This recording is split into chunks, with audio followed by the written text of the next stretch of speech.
Hello, everybody, and welcome back to another video. Today, I wanted to talk about a poll that came out yesterday. I already had pre-planned my video to come out yesterday, so I'm going to be talking about this very interesting Emerson poll out today. That was conducted by Emerson. It did come out technically yesterday, but I wanted to talk about it today, and I thought that it was a really interesting poll, and I'm sure it shocked many of you. It certainly shocked me when I looked at it. So first off, you have to look at that. Main poll, which is the 43% job approval. So Joe Biden is currently having a slight tick up in job approval. Now, that is somewhat expected when you look at what happens under, I guess, what you would say, war mobilization, although the United States isn't technically fighting a war with Russia. But, during war times, the president's approval usually tends to go up. There are some occasions where it doesn't, like George Bush.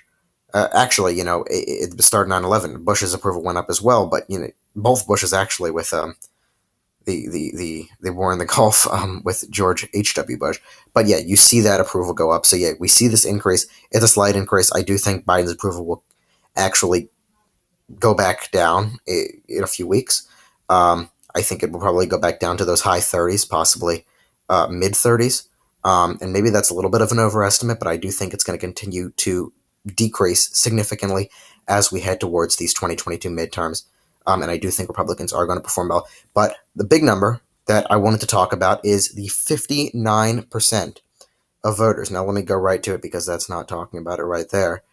But let's try and find it. One moment. Okay, here we go. Former President Trump has a nearly, let me just highlight this right here so you guys know what I'm talking.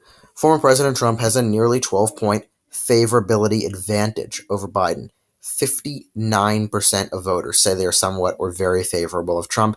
And then this comes in contrast to 39% of voters viewing Trump in an unfavorable way. So there are a few things I want to say when we look at this.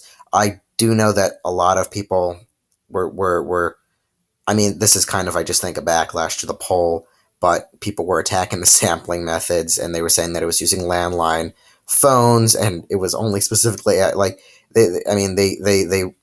they kind of were going after the method of the polls. What I will say is that Emerson usually is a pretty credible pollster.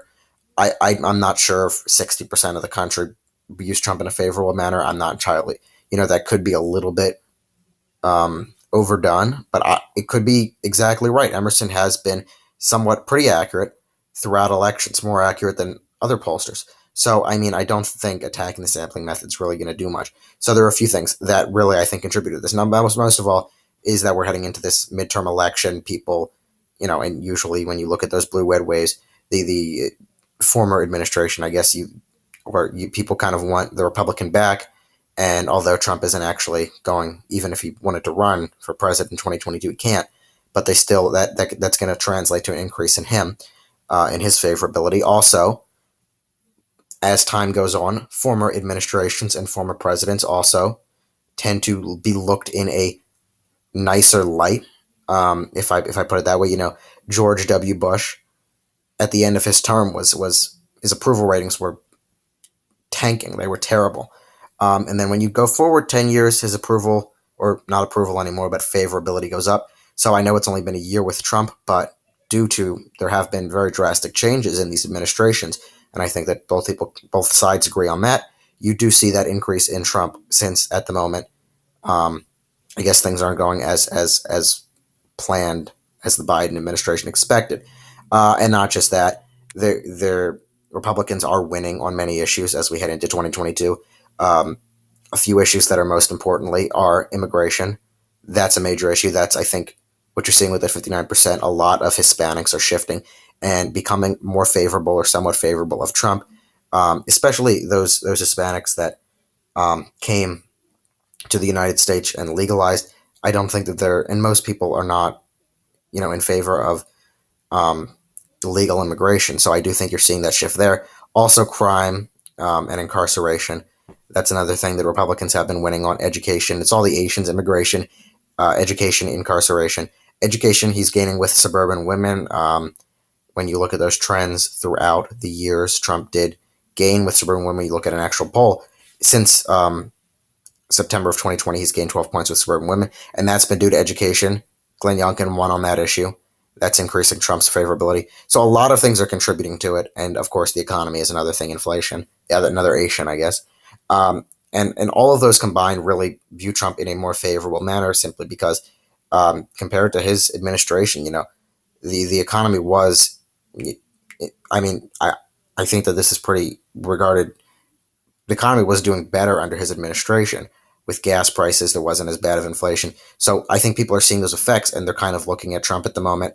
Things can change, but 59% of voters viewing Trump in a somewhat or very favorable light is in my mind very, very shocking. I would not have suggested this. I would say possibly low to mid 50s to maybe 40% at Trump's best, but a 20-point margin is pretty amazing for Trump. I think that he is in a very good position to win in 2024 if this continues, and if these polls do not change.